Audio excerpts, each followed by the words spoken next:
c'est juste 1/10 des cartes de visite. Et je suis sûre que vous aussi, vous croulez sous les cartes de visite. Donc, que faire avec toutes ces cartes de visite que vous accumulez dans les réunions de dirigeants, les salons?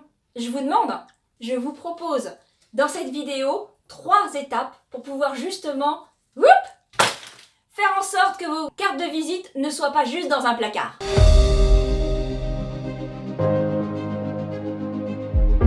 Avant ces 3 étapes, je voudrais juste que vous posiez une question. Recentrez-vous en fait sur vos objectifs, votre intention. Qu'est-ce que vous voulez obtenir de ces personnes?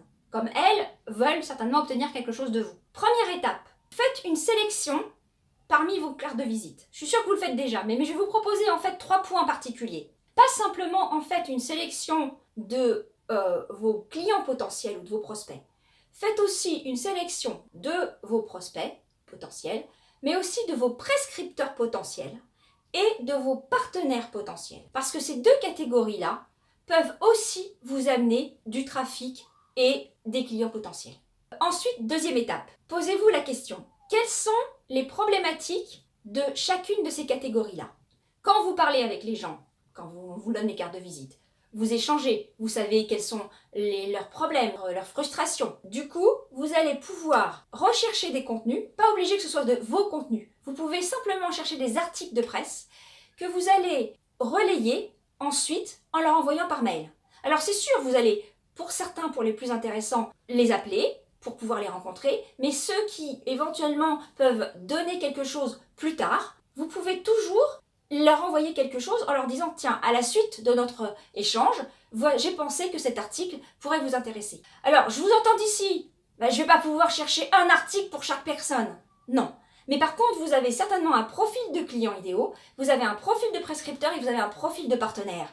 Donc du coup, les échanges que vous avez tournent certainement autour des mêmes sujets à chaque fois. Parce qu'elles sont en lien avec votre métier, votre marché. Donc, c'est un travail à faire, un investissement en temps à faire au départ, mais je vous promets qu'il est rentable, je vous le garantis.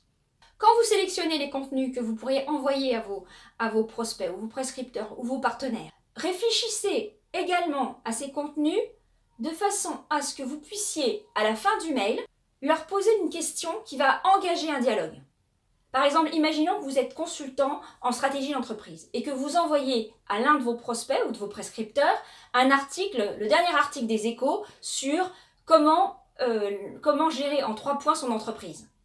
Alors, à la fin de l'email, n'oubliez pas, pensez bien à poser une question en rapport avec l'une de ces étapes, qui pourrait être tout simplement quelles sont les difficultés que vous pourriez rencontrer dans l'application de ces étapes. Simplement pour pouvoir engager le dialogue et pouvoir lui proposer d'avoir un rendez-vous téléphonique et mettre en valeur votre expertise. Faites ça par mail, mais aussi sur les réseaux sociaux. 3e étape, automatiser, créer des process. Parce qu'en effet, vous n'allez pas reproduire ça pour chacune des personnes que vous allez rencontrer. Vous allez créer des groupes de personnes, créer différents articles que vous allez envoyer à des temps différents à chacun des groupes de personnes. Et vous allez vous servir d'outils sur le web que l'on appelle des autorépondeurs pour pouvoir processiser et gagner du temps. Donc vous investissez ce temps une fois et ensuite c'est fini. À partir du moment où vous avez les cartes de visite, vous les scannez. Il y a certains outils qui récupèrent les emails et hop, ça va tout de suite dans l'autorépondeur. Et les emails partent. Alors, on n'est pas là ici pour parler de technique, mais voilà le principe. Pour plus de détails, vous pouvez consulter la chronique que j'ai faite sur ce sujet, comment fidéliser vos prospects. Pour mettre en application ces 3 conseils, dites-moi dans les commentaires s'il vous plaît quelle est l'étape qui vous parle le plus, qui résonne le plus pour vous.